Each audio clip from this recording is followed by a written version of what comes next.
Le torche-cul. Buveurs très illustres et vérolés très précieux, bonjour.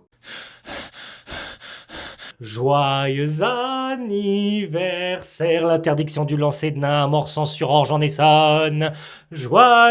Il y a 30 ans, Manuel Wackenheim, alias Mr. Skyman, véritable star dans cette discipline, vivait de cette activité, avant que le maire ne l'interdise. C'est du grand n'importe quoi. L'élu invoque une atteinte à la dignité humaine. « Et ma dignité de travailler ?» répondit Skyman en riant tant le gazon de la mairie le chatouillait sous les bras. Le pauvre homme était déjà le dernier à savoir quand il pleuvait. Il vit désormais de petits boulots et de RSA. L'affaire de l'interdiction du jeté de bébé avec l'eau du bain, elle, en revanche, est encore en cours.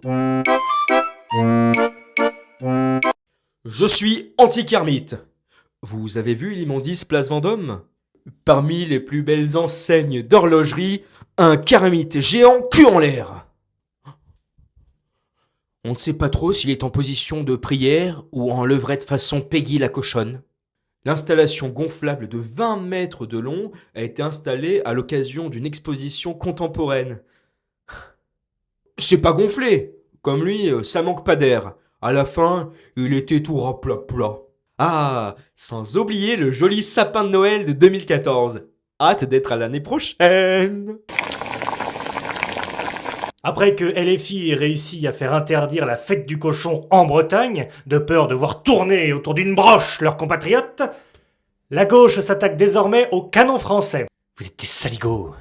La conscience professionnelle, hein ? La tradition française, la restauration, vous avez donc tout oublié ? La grandeur, la noblesse, la hauteur. Des saligots.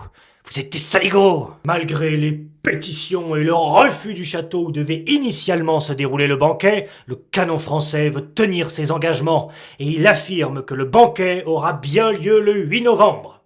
Le torche-cul, c'est tous les mercredis à 18h, à la semence prochaine.